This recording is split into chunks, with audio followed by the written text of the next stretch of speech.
April 1939. The world stood on the edge of war. The Great Depression still hung in the air. Most people were pulling back, playing it safe. Theodore Alfred Peterman wasn't one of them. In the forests of the Pacific Northwest, he was bleeding money. His timber stacked and rotting while trains ran late or not at all. The railroads held all the power. Peterman was done waiting. So he got his hands on a batch of retired trucks, tore them down, rebuilt them from the axles up. This wasn't ambition, it was frustration turned into machinery. What started in a garage became something far bigger, Peterbilt. And it all began with a logging problem.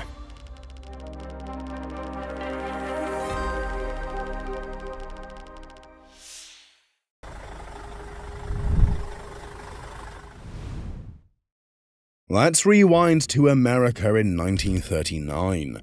Banks were failing, factories were shutting down. The Great Depression had crushed dreams across the country. Yet somehow, in this economic wasteland, a lumber baron named T.A. Peterman was about to start a truck company. Most people would call that crazy, but Peterman wasn't most people.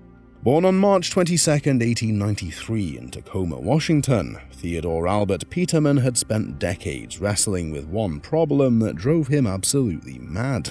Moving logs from forest to mill meant dealing with railroads that charged whatever they wanted and ran on schedules that ignored his needs.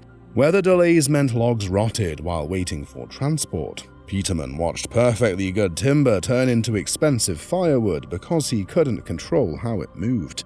The lumber industry had always accepted these limitations. Peterman refused to. His first attempt at a solution came in 1934 when he bought 15 old white trucks that had been retired from service by the Shell Oil Company. These weren't pretty machines. They had hand cranks instead of electric starters, solid rubber tires that punished every bump, mechanical brakes that barely worked. But Peterman saw potential where others saw forgotten equipment. He ripped out the hand cranks and installed electric starters. He swapped those bone-jarring solid tires for pneumatics. He upgraded the braking systems to air-powered units that actually stopped the trucks. Most importantly, he developed trailer rollers that prevented dangerous momentum transfer during transport. Each modification was an innovation, sparked by real-world frustration. By 1938, Peterman's modified trucks had proven themselves in the brutal world of Pacific Northwest logging. But he wanted more. He wanted trucks built right from the start, not cobbled together from retired surplus. That's when he heard about Fajol Truck and Coach Company in Oakland, California. The company was bankrupt. Its owners were desperate to sell. Most business experts would have run from a failing truck manufacturer during the Depression. Peterman saw opportunity where others saw disaster. The risk was enormous. $50,000 equaled nearly $950,000 in today's money. Peterman was betting everything on a company that had already failed once. The Fajol plant sat on 13.5 acres in Oakland. It came with tooling, parts inventory, and engineering expertise that nobody else wanted. But Peterman understood something his competitors missed. He wasn't just buying a factory, he was buying the ability to build trucks exactly the way truckers needed them built. In April 1939, Peterbilt Motors Company released its first vehicles. The Model 260 featured single-axle design with chain-drive transmission and a curb weight of 32,000 to 37,000 pounds.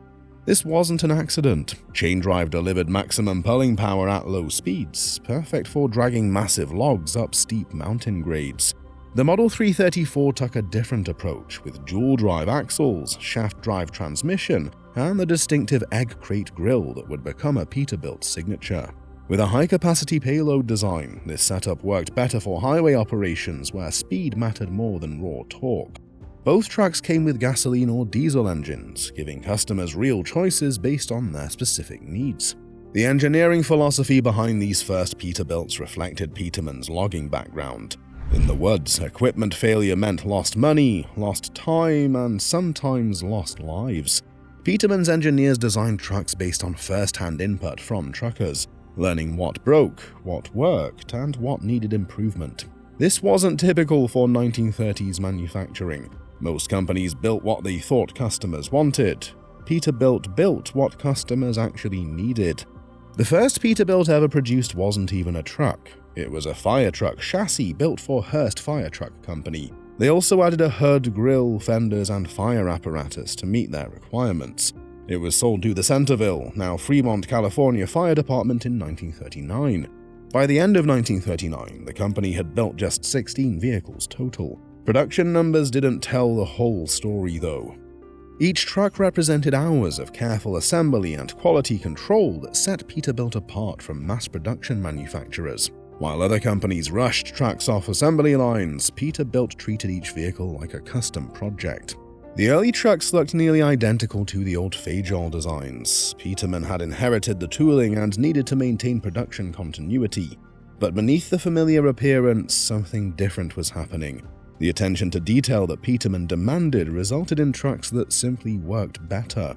Drivers noticed the difference immediately. These trucks handled better, lasted longer, and required fewer repairs than anything else on the road. Quality, customer needs, brutal durability. Peterbilt's creed came from Peterman's war with failing logging trucks. But as 1940 dawned, global events were about to test these carefully crafted principles in ways no one could have imagined.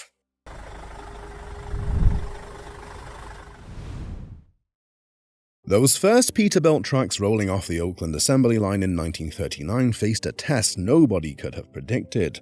America was about to enter World War II. Civilian truck production would screech to a halt. Material shortages would make manufacturing nearly impossible. For most companies, this would spell disaster. For Peterbilt, it became the crucible that forged their legendary reputation. The transition happened almost overnight. In 1941, Peterbilt introduced the Model 364, originally designed for the brutal demands of Pacific Northwest logging operations. This incredible truck featured reinforced chassis construction and heavy-duty axles that could handle loads other trucks couldn't even attempt. The 364 weighed up to 44,000 pounds fully loaded, making it one of the heaviest trucks available at the time. But before loggers could fully appreciate its capabilities, the military came calling. December 7, 1941 changed everything. Pearl Harbor thrust America into global war, and suddenly every manufacturing facility became part of the war effort. Peterbilt's small Oakland plant found itself retooling for military production. The company briefly continued producing the 260-360 series trucks in 1942, before halting civilian production completely to support the military campaign. The company didn't close its doors, it reinvented itself. The Model 364 proved perfect for military applications. Its robust construction and reliable performance made it ideal for hauling heavy equipment, supplies, and personnel under combat conditions.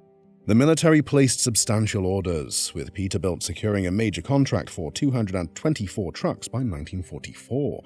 28 Model 364s went specifically to the US Navy in 1942, where they served with distinction. War production forced Peterbilt to innovate in ways peacetime never would have demanded. Material rationing meant engineers had to find alternatives to traditional steel construction. The company expanded its wartime aluminium experimentation, building on experience gained from aluminium grills used since the Fajol days. This expanded use of lightweight materials during the war years would lead directly to Peterbilt's pioneering aluminium cab construction for civilian trucks in 1945. Using aluminium wasn't just a matter of necessity. It uncovered real advantages in cutting weight and resisting corrosion. The most significant wartime innovation came in 1942 with Peterbilt's first cab-over-engine design. This half-cab configuration with full-deck chassis emerged from practical necessity. Military operations required trucks that could maximize cargo space while meeting length restrictions. The cab-over design moved the driver's compartment directly over the engine, freeing up additional deck space for equipment or supplies. What started as a wartime expedient would become a cornerstone of modern truck design. Production numbers tell the story of successful adaptation. The company built 82 trucks in 1940, then ramped up significantly during the war years. By 1945, production had reached 324 units, nearly 4 times the 1940 output. This wasn't just quantity, Each truck maintained the quality standards that Hal Peterman had established from day one. The Oakland plant stayed busy even during production lulls by renovating military surplus trucks from various manufacturers. This work provided Peterbilt engineers with unprecedented exposure to different design approaches and manufacturing techniques.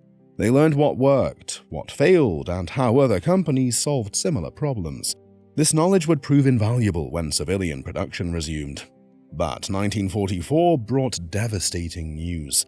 Theodore Alfred Peterman died of cancer on November 16, 1944 in Vancouver, Washington at age 51, just as his company was reaching new heights. His wife Ida inherited the business but faced an impossible choice. She understood lumber. She didn't understand truck manufacturing. The decision to sell came quickly, but Peterman's engineering philosophy had already taken root too deeply to be uprooted. The end of the war in 1945 marked another transformation. Civilian production resumed with pent-up demand from industries that had been starved of new equipment for 4 years. Peterbilt's reputation for military reliability translated directly into civilian market credibility.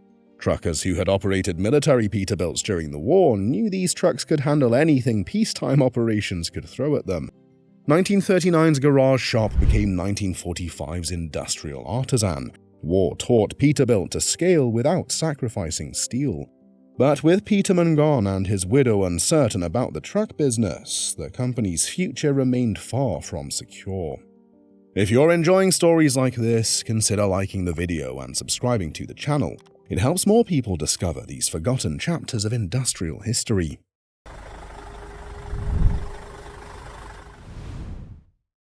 The post-war trucking boom should have been the perfect moment for Peterbilt to thrive.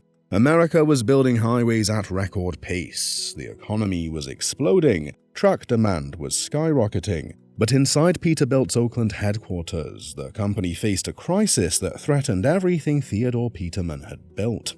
Ida Peterman found herself running a truck company she never wanted to own. After her husband's death in 1944, she inherited a business she didn't understand in an industry she'd never worked in. The logical solution came in 1947, when she sold Peterbilt's operating assets to a group of company managers and investors for $450,000. But Ida made one crucial decision that would haunt the company for the next decade. She kept the Oakland factory property for herself. On the surface, it looked like a simple transaction.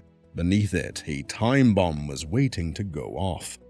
The new owners got the Peterbilt name, the manufacturing equipment, and the customer relationships, but they were essentially renting their own factory from the founder's widow. This arrangement created an uncomfortable dependency that left Peterbilt vulnerable to forces completely outside their control. The management team threw themselves into expanding the business. They introduced the Model 280 and Model 350 in 1949, offering both conventional and cab-over engine configurations. The iron nose conventional models featured aggressive front-end styling that projected power and reliability. The bubble nose cab-over designs maximized cargo space while meeting increasingly strict length regulations. More than new models, these trucks announced Peterbilt's intent to be a serious player in the post-war race for dominance. Production numbers climbed steadily through the early 1950s. The company was building trucks faster than ever before while maintaining the quality standards that set Peterbilt apart. In 1953, they even redesigned their logo, switching from a rectangular border to the distinctive red oval that still identifies Peterbilt trucks today. Far from being merely cosmetic, it showcased a stronger sense of who they were and where they stood in the market. But success couldn't solve the fundamental problem. Ida Peterman owned the ground beneath their feet. She controlled their destiny in ways that had nothing to do with truck manufacturing. The management team built their business on rented land, always knowing that their landlord might have different plans for the property. That nightmare became reality in 1958. Ida Peterman announced she was redeveloping the Oakland factory site as a shopping center. The decision had nothing to do with Peterbilt's performance or prospects. It was pure real estate economics. The 13.5-acre Oakland site had become too valuable for industrial use. Retail development promised much higher returns than factory rent. Pacific Car and Foundry Company had been watching Peterbilt's success with growing interest. The company already owned Kenworth Truck Company, giving them deep knowledge of the heavy-duty truck market. They understood exactly what Peterbilt represented. More than another player in the industry, this was Kenworth's fiercest rival, built on engineering excellence and a brand reputation that set it apart. The acquisition talks moved quickly once either Peterman's redevelopment plans became public. Pacific Car and Foundry saw an opportunity to eliminate their biggest rival while expanding their manufacturing capacity and market reach. For Peterbilt's management team, the company offered something they desperately needed: financial stability and operational security. On June 24, 1958, Pacific Car and Foundry acquired Peterbilt Motors Company.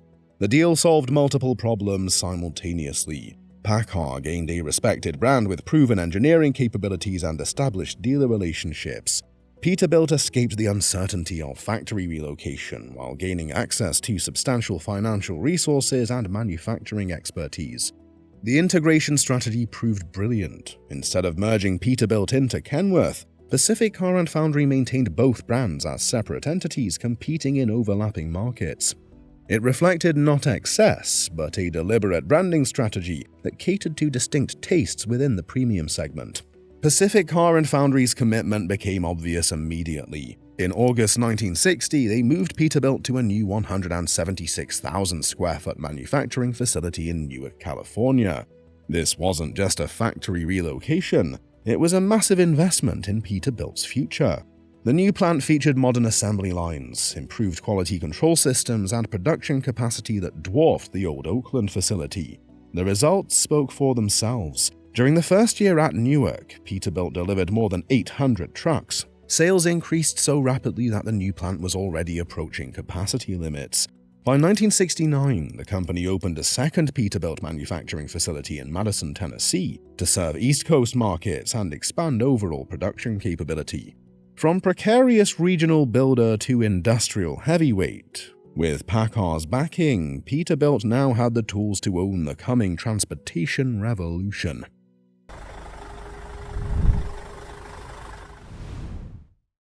The Newark plant's modern production capabilities unleashed 2 decades of engineering innovation that would redefine American trucking.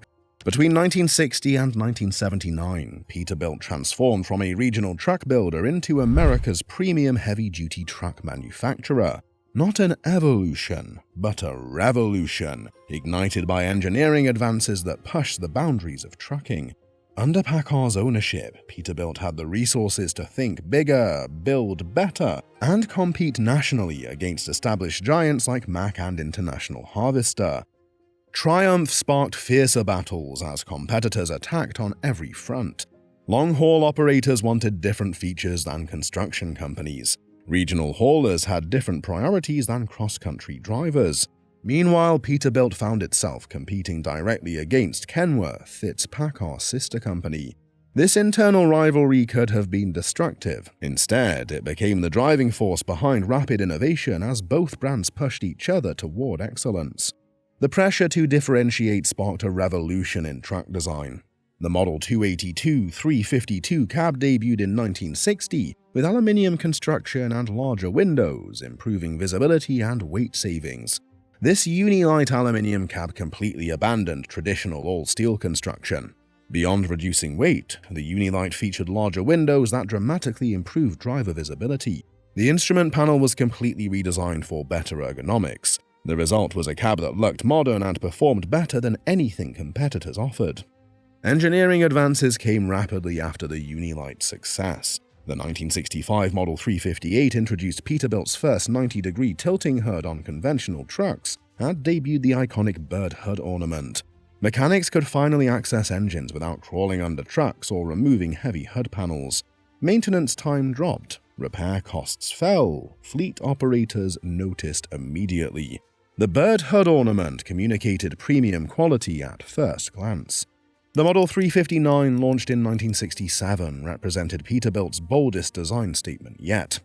This was the company's first long-hood conventional design, featuring a massive grille designed to accommodate the larger diesel engines becoming industry standard. The design philosophy was described as big, long, low, and powerful. The 359 looked exactly like what serious truckers wanted to drive. More importantly, it performed like what serious truckers needed to own. Geographic expansion kept pace with product development. The 1967 opening of the Madison, Tennessee plant served East Coast markets, while reducing shipping costs and delivery times. By 1973, the Madison facility had doubled its production capacity. Combined output from both plants reached 8,000 vehicles annually, representing a tenfold increase from 1960 production levels. Peterbilt recognized that highway hauling was just one market segment. The company expanded into specialized applications with models like the off-road 383 for construction work, the vocational 353 for demanding applications, and the refuse-focused CB300 for urban collection routes. By 1978, Peterbilt ended its joint venture with Kenwood on the CB300 and introduced the proprietary Model 310, establishing independent presence in the vocational market. Driver comfort became a crucial competitive advantage as the industry faced driver shortages. Peterbilt's 1972 introduction of the 1100 series cab featured 1,100 square inches of windshield glass, significantly improving forward visibility. Sleeper cab design evolved from basic 30-inch and 36-inch compartments to custom units by Mercury Sleepers. By the late 1970s, Peterbilt brought sleeper design in-house, developing a 63-inch sleeper with walk-through doors and raised roofs. The 1970 Model 348 introduced another industry first, an angled fiberglass hood on heavy-duty vocational trucks. This innovation reduced weight while maintaining durability. The angled design improved serviceability compared to traditional flat hood configurations. These innovations established the brand identity that defines Peterbilt today. Premium positioning based on superior engineering, driver-focused design that prioritized comfort and functionality, quality construction that justified higher prices through lower operating costs. The landmark production of the 100,000th truck in 1977 demonstrated how far the company had traveled from its origins as a small Oakland custom builder. But as the 1970s ended, Peterbilt was about to discover that building great trucks was only part of the equation. The brand was poised to become something much bigger than a manufacturer.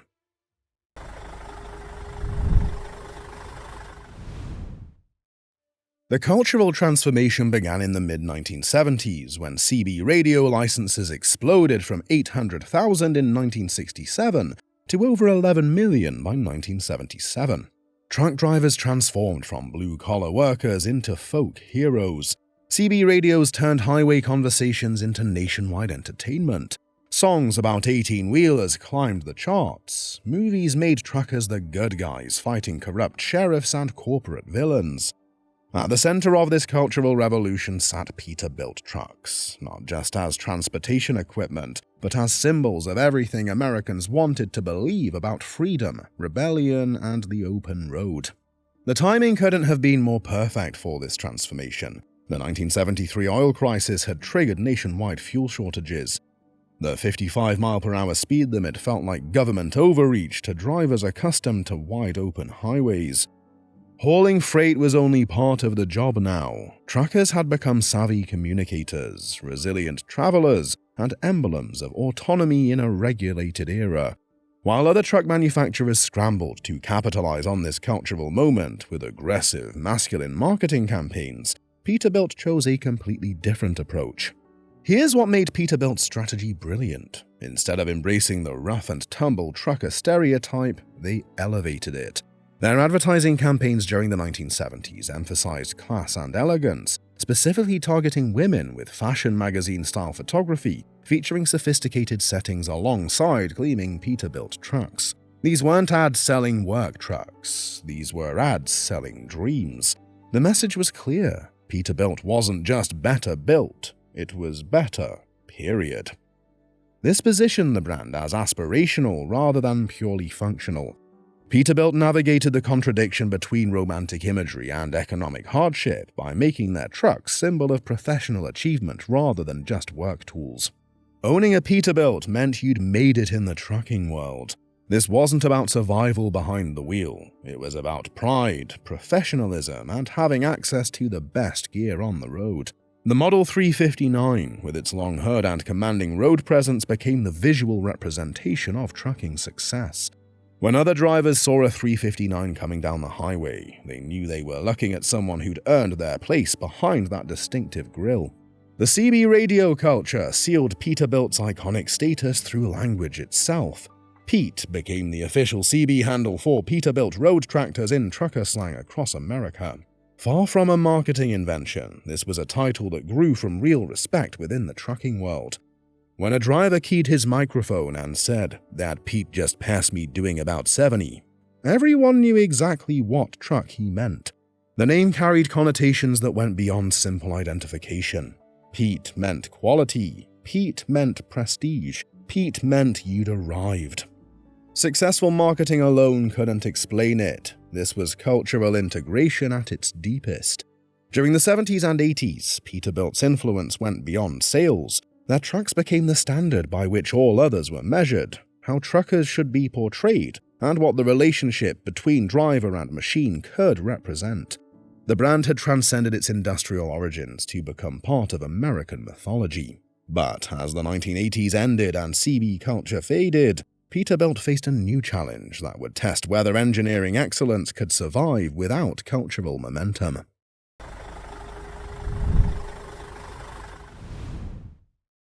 The 1990s hit Peterbilt like a wake-up call. No half measures here. The industry wasn't being refined, it was being remade.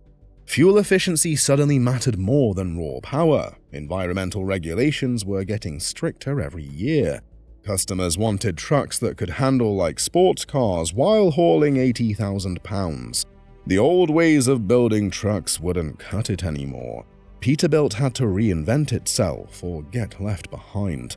PACCAR's global expansion created the foundation for everything that followed. The 1996 acquisition of DAF Trucks brought European engineering expertise directly into Peterbilt's development process. The acquisition went far beyond corporate expansion. It was a gateway to revolutionary technologies that had eluded American manufacturers. While US truck makers focused on power and size, their European counterparts had spent decades mastering efficiency under stringent fuel regulations. They'd figured out aerodynamics, lightweight construction, and advanced engine management systems that American truckers were just starting to demand. The first fruits of this partnership appeared in 1998, when Peterbilt launched the medium-duty 210-220 LCF trucks using DAF LF cabs, demonstrating how European technology could be adapted for American markets. But here's the thing. Having access to technology and actually using it are completely different challenges. The trucking market was fracturing into specialized segments that each demanded different solutions. Highway haulers cared about fuel economy and comfort. Construction companies needed maximum durability and serviceability. Urban delivery operations wanted maneuverability and visibility. Medium-duty operators required completely different capabilities than heavy haul specialists. Emissions regulations were tightening every few years. The EPA was demanding cleaner engines. California was pushing even stricter standards. Meanwhile, fuel prices kept climbing. Diesel that cost $1.20 per gallon in 1990 hit $2.30 by 2005. Every penny per mile mattered to operators running razor-thin profit margins. The old Peterbilt approach of building premium trucks for demanding customers wasn't enough anymore. Premium had to mean efficient. Durable had to include environmentally responsible. Powerful had to work with clean-burning engines that met federal regulations. Peterbilt's engineers were essentially redesigning trucks from scratch while maintaining the brand identity that customers expected. The Model 387 launched in 1999 as Peterbilt's answer to the aerodynamics challenge. This wasn't surface-level styling, it was an aerodynamic revolution that redefined the truck's very DNA. The hood featured dramatically redesigned contours that channeled air smoothly over the cab. The fenders were sculpted to reduce turbulence. Even the grille was engineered for optimal airflow rather than just visual impact. This represented Peterbilt's first wide-body cab design, shared with the Kenworth T2000, creating more interior space while improving aerodynamic performance.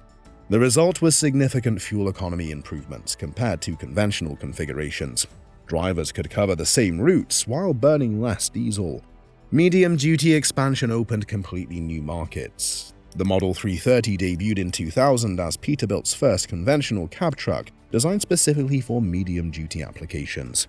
These weren't scaled-down heavy trucks, they were purpose-built vehicles featuring all-aluminium cabs, tight turning radiuses, and steep hoods for improved driver visibility.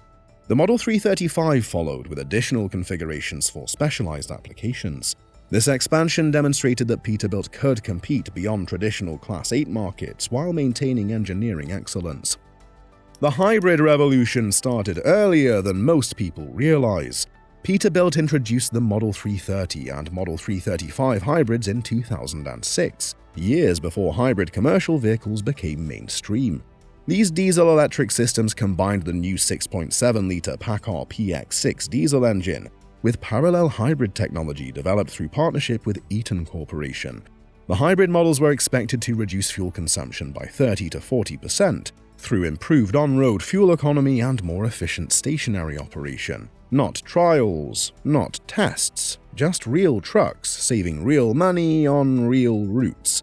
Vocational markets demanded their own solutions. The Model 365 and Model 367 launched in 2007 as purpose-built platforms for construction, utility, and specialized applications. These weren't highway trucks adapted for off-road work. They were engineered from the beginning for demanding vocational environments. Reinforced chassis, heavy-duty axles, specialized configurations that reflected deep understanding of construction and utility requirements. The Model 389 arrived in 2006 as the ultimate expression of modern Peterbilt engineering, replacing the Model 379 after 2 decades of production. This flagship model incorporated decades of technological advancement while maintaining the essential design elements that made Peterbilt trucks instantly recognizable. The 131-inch BBC configuration featured redesigned headlamps, fenders, and trim alongside cutting-edge electronics introducing smart nav systems and touchscreen displays. The 389 proved that advanced technology could enhance rather than compromise traditional Peterbilt styling.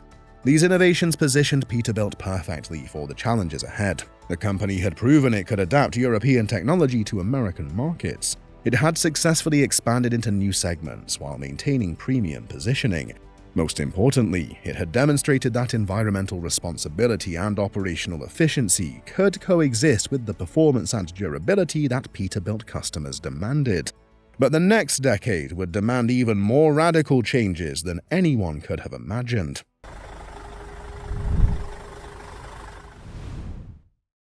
The 2010s forced Peterbilt to confront a technological revolution. Electric motors and autonomous systems advanced rapidly while tightening emissions regulations. Like California's diesel bans and corporate sustainability demands pushed the industry toward zero-emission solutions. Battery tech finally reached viability, enabling electric trucks to handle real workloads. Peterbilt's transformation began with the US Department of Energy's Supertruck program, 2009, which reimagined truck efficiency through advanced aerodynamics, powertrains, and safety systems. Supertruck 2's 132% freight efficiency gain laid the groundwork for future electric and autonomous development. Where rivals saw a simple powertrain update, Peterbilt faced an existential overhaul, rewriting 80 years of diesel tradition. The stakes grew when Tesla entered the market, challenging traditional manufacturers with Silicon Valley's aggressive, well-funded approach. Peterbilt had to balance innovation with its hard-earned reputation for reliability. Instead of flashy promises, the company took a methodical path. In 2018, partnerships with Meritor and TransPower yielded 15 prototype EVs, 12 Model 579 EVs, 3 Model 520 EVs for real-world testing. The results were practical, production-ready trucks. Model 579 EV, 200-mile range, 350 kilowatt DC charging, 80% in about 90 minutes, ideal for regional haul and drayage. Model 520 EV, optimized for refuge collection, servicing 1,100 bins per charge with regenerative braking. Model 220 EV, a medium-duty solution for urban delivery. Commercial adoption grew steadily, 16 EVs delivered in 2020, 36 by Q1 2021, with major clients like Einride, 150-unit order, and Honda validating the technology. This wasn't greenwashing, it was about lowering costs through efficiency. Peterbilt integrated PACCAR's e-powertrain for consistency and backed it with charging infrastructure support, from site assessments to maintenance. Meanwhile, autonomous trials with Aurora tested real-world self-driving applications. The Supertruck 3 program continues advancing battery and powertrain innovation, but Peterbilt's core achievement was proving progress didn't require abandoning its legacy. By merging reliability with cutting-edge tech, the company redefined itself for a new era.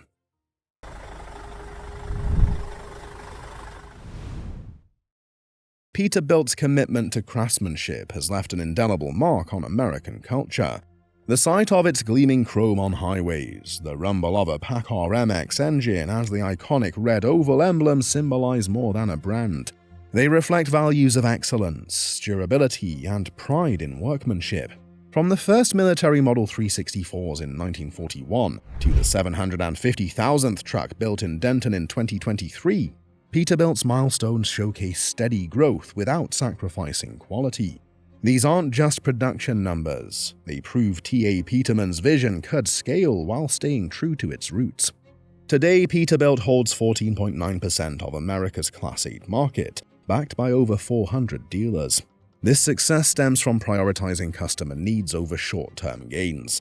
Innovations like the SmartLink fleet management platform and sustainability efforts, recognized by the 2024 Environment Plus Energy Leader Award, highlight their forward-thinking approach. Beyond industry impact, Peterbilt shapes culture. Hollywood chose a Peterbilt for Joule and Optimus Prime in Transformers because its trucks embody the quintessential American rig. The Model 359 defined owner-operator culture in the 1970s, while the Model 379 became Peterbilt's bestseller, dominating for 2 decades. The 2024 Model 589 continues this legacy, blending classic aesthetics with modern aerodynamics and safety. Just as Al Peterman innovated with surplus trucks in 1939, today's Peterbilt pioneers electric powertrains and autonomous systems. Peterbilt fosters an emotional connection competitors can't match. Vintage models draw crowds at truck shows, and restorations preserve trucking history. The brand stands for quality beyond industry lines, embodying an American ethos of solving problems through engineering. More than a business success, Peterbilt represents a cultural icon built on doing things right, no matter the cost. Today's engineers continue that tradition across global markets, from electric powertrains to autonomous systems. From Alfred Peterman's frustration with broken-down logging trucks to today's electric and autonomous vehicles, Peterbilt represents something uniquely American: the belief that any problem can be solved with better engineering. What does the Peterbilt name really mean today? It means the same thing that it meant when that first Model 260 rolled off the Oakland assembly line in 1939. Quality matters more than shortcuts, and customer needs drive innovation. The red oval emblem still means what it meant in 1953. The commitment to building trucks that work harder, last longer, and command respect on any road. With over 750,000 trucks produced in Denton alone, Peterbilt's impact on American transportation is undeniable. Today's engineers stand on Peterman's shoulders, ensuring every Peterbilt continues solving real-world challenges for the drivers who depend on them.